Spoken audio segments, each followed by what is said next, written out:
Are you biased? I know that I am. Would you like to find out if you are? If so, join me for this quick activity as it will only take you a few seconds. Wherever you are, and if it's safe to do so, I want you to close your eyes. In a few moments, I'm going to say a word, and when I say that word, I want you to create an image of that word in your mind. For instance, if I say the word dog, you'll come up with a picture of a dog. Okay? All right, so if you didn't close your eyes, please close them now. And I'm going to ask you to create an image. And the image I want you to create in your own mind is of an athlete. Go ahead and think of an athlete. Take a few moments to create that image in your mind, remember it, and when you're ready, open your eyes. First of all, I want to thank you for doing that exercise. I know that exercise may feel a little bit weird, and you may be wondering, what does this have to do with bias? Well, let me ask you a few questions of the image you quickly came up with. The athlete that you thought of, what was their gender? Were they male, female, or gender neutral? Second question, what sport does your athlete play? Third question, what was the athlete's height? Were they above average, average, or below average in height? What was the athlete's body type? What was the athlete's age?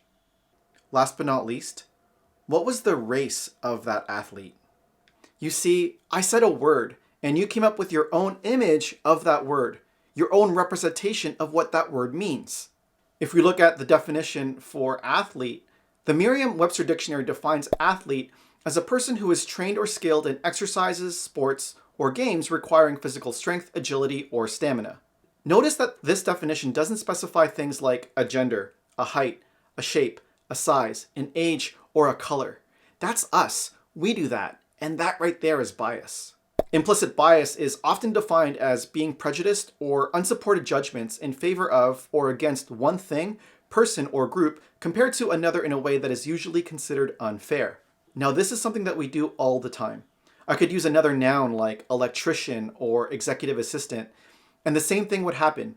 You'd hear the word, and then a thought would pop into your mind, and that thought would contain some type of prejudice.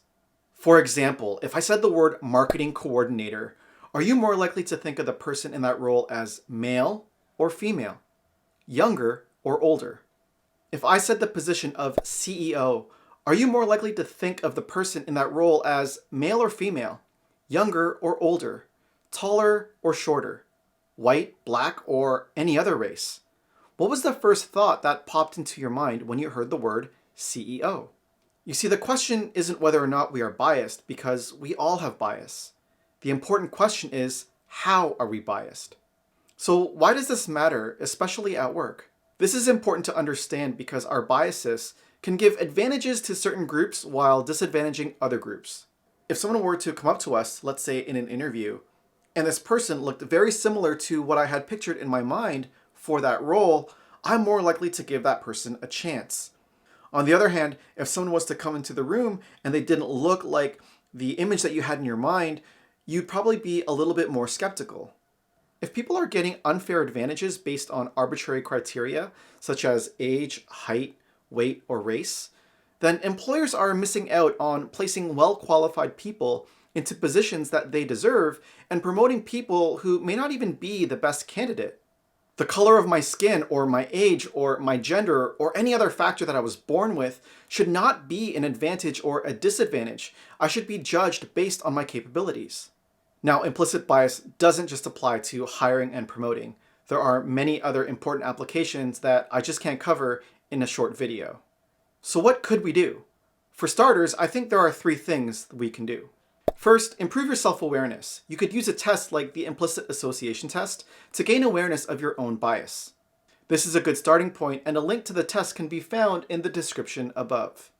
Second, if you're a hiring manager, stop and do the exercise in this video. But instead of using the word athlete, use the role that you are hiring for. Close your eyes, say the name of the role, and see if an image comes up. What is it? And does that image have anything to do with the capabilities of that role? Third, do your best to counter that image. Your unconscious bias exists because your brain formed associations. This means that we can train our brain with new associations. So start creating new associations in your mind that counter what you already think. There's a saying that the words we use, they matter. What I'd like to add is that the thoughts that we attach to those words, they also matter. So my challenge for anyone who is watching this video that wants equality is this: work on creating more awareness of your own bias.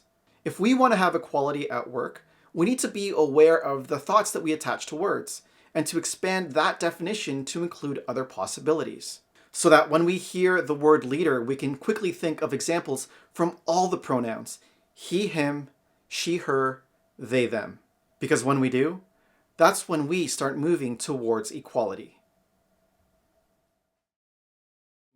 I want to thank you for watching this video. I put this video together because I was thinking of new examples to explain unconscious bias, and I thought of this example. To be honest, the message applies to me just as much as it applies to anyone who is watching. If you liked this video, it would mean a lot to me if you give it a like, and if you thought it was insightful, please feel free to share it with others. Thanks again for watching, and I hope to see you in my next video. Take care.